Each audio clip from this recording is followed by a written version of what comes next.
Hello, and what a great day to sew something wonderful. I'm Kia with Kia Bee, and today we're going to be doing something a little bit different. The lack of mom bun is not the only thing we've changed around here, and so we thought it would be so fun to give you a sewing studio tour.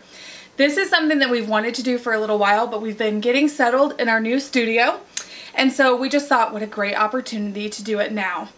Our home was built around the 1960s, and so it has a formal living room that our family just doesn't need. But the great thing about it is that it's right in the center of the home. So naturally, being a homeschool mom, that's where I chose my sewing studio to go. It's great because I can see the kids playing in their bedrooms, I can be in the kitchen as well, and kind of just in the heart of the home. So why don't you come follow us around and we'll show you some tips and tricks of our quilting storage. One of our favorite places to shop for materials in our sewing studio is actually Ikea. It's pretty inexpensive and I really like the quality of their products. Anything that I mention here in this tour that is from there, I'll try and link down below if it's still available. I also like to find bargain bin materials to come up with creative storage solutions in my studio because I don't have any cabinets or anything. So the first thing I'd like to show you is actually from Target Dollar Spot. These are wire bins that are intended to be trash cans, but I saw them for $1, I picked them up, and I hung 3 of them on the wall. These each have a different project on going on inside them. So the nice thing about this is I can just take it off the wall, take it over to my sewing machine, and everything I need for this project is in this bin. So for instance, this top bin is the Chuckles quilt that we got in a sew sampler box a few months ago. And so I have put the pre-cuts that we got in the box. I went to the quilting studio, or the quilt shop, and I bought the rest of the material for it. So everything I need for that quilt and to finish that quilt, except for the batting, is in this one bin. I really like to have inspirational, pretty things around the studio as well. This is such a dark room, and so we have to be creative in those ways as well. So one of those things, I learned to quilt from my great-grandmother, and then my grandmother from her, and so on and so forth. I was able to get a lot of her patterns when she passed away and we were kind of going through her house. She would have patterns mailed to her, and she still had them in envelopes and they still look fantastic, and so I've displayed some of those just as a nice reminder that you know, that she taught me this, and it's something that I have a passion for and that I want to keep going and keep doing. So I've got those on display, and then I also have just some fun things on display on these Ikea picture shelves. These we got when we first moved in the studio because I did need some shelf space, and so I've got just some fun vintage things put up there. You'll notice on the end over here I have our doohickey binding babies. In a video a few months ago I did mention that my mother for my birthday had a whole family of binding babies made, and let me just tell you that Doohickey Designs is a phenomenal artist. She and her husband do so fun at these little binding babies, and so we have a whole family up at the top there. I do like to display those, and that way they're easily accessible when I do want to use them. This is actually a wedding present of my parents, and it is just their old ironing board. My mom was getting rid of it, she needed a new one, and I thought, wow, that would be perfect for all of my sewing notions. So I've put some S-hooks on there just through the holes that are manufactured on the ironing board. And I've hung like rotary cutters and my scissors and some of my longer rulers, and that way it's a design element, like it's a decorative thing, but it's also very useful, which is what I try to do around my entire studio. So this is really nice. It's also magnetic, and so I can hang, like I've got my little Lori Holt magnets on there, and so that's kind of like a nice little element to be able to have. These are Ikea picture frame shelves. They have this really nice little lace detail on them, and the reason that they're picture frame shelves are they have these ridges on the inside that don't allow picture frames to shift forward. So these make a really great creative option for storing your rulers or individual patterns, which is what I've done in my studio. They're under $15, so they make it really accessible and just kind of a nice little added detail to your sewing studio. I I've taken an Ikea TV stand and turned it really into the ultimate ironing station. It's really nice, the height is fantastic, and it has tons of storage in it. My favorite go-to iron right now is this Panasonic wireless iron because it does have dual points on it to be able to press very nicely. I've also taken my quilter's pressing board, which I have a YouTube tutorial on a few months ago, and utilized that on top. This is also where I store our 505 and our quilter starch. Here on the end, you'll also see a Precut heat press, and we'll talk about that more later.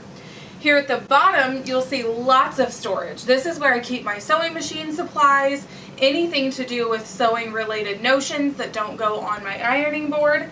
And this is also where I store my batting.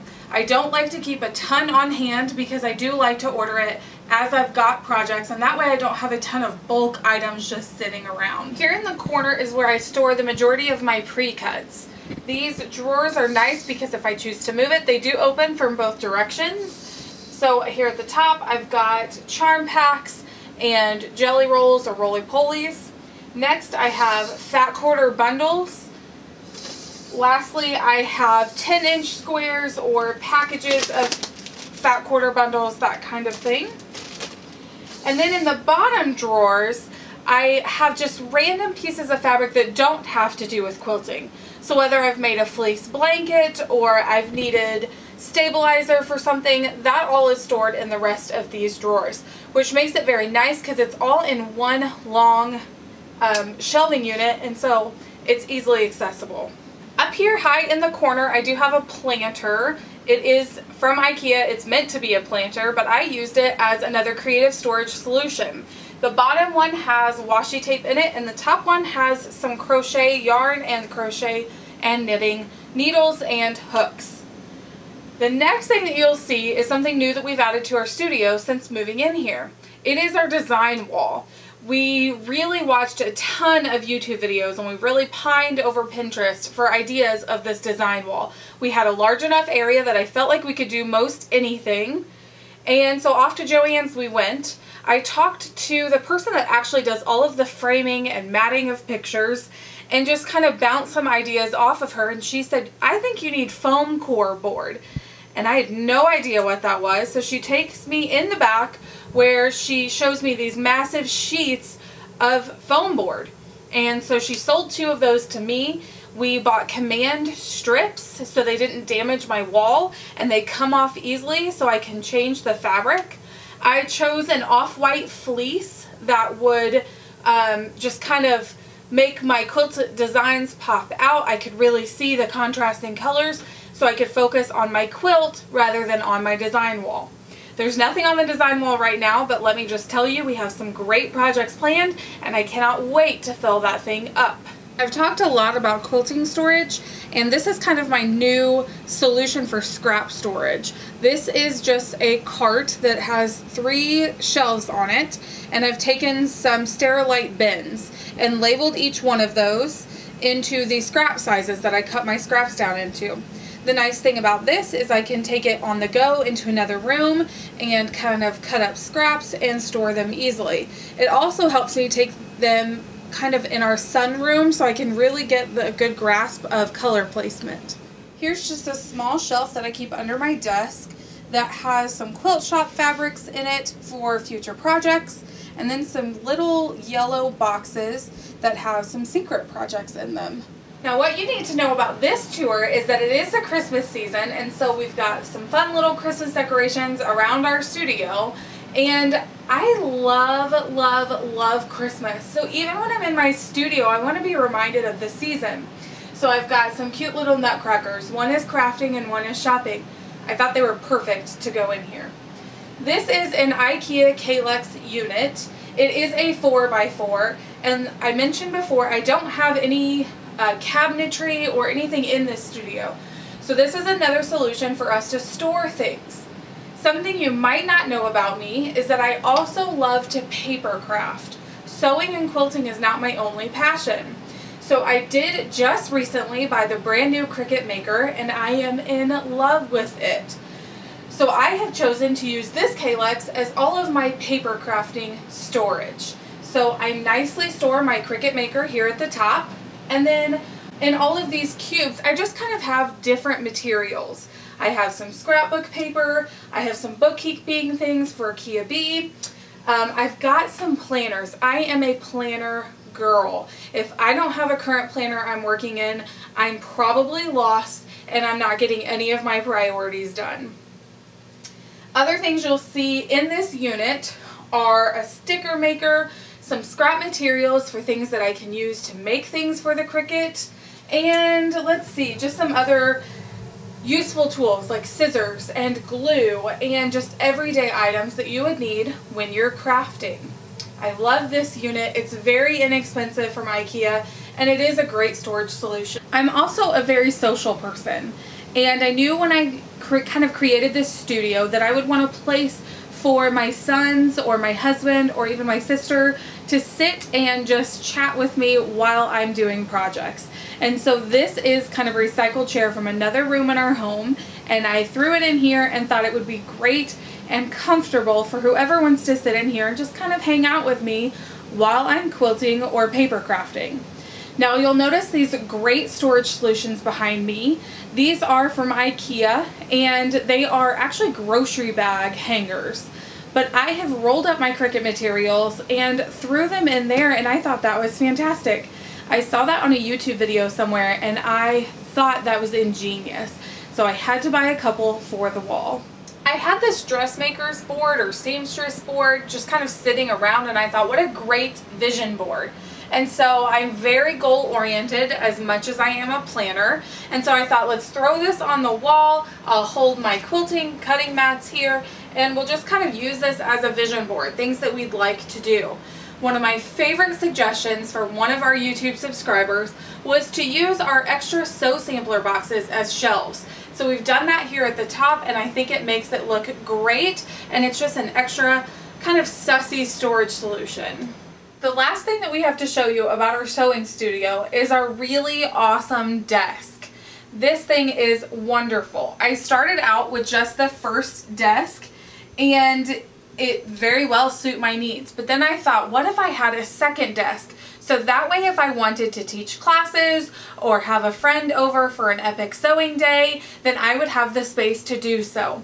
So the first part of the desk is very inexpensive. It is a Linman desk from Ikea with $4 legs.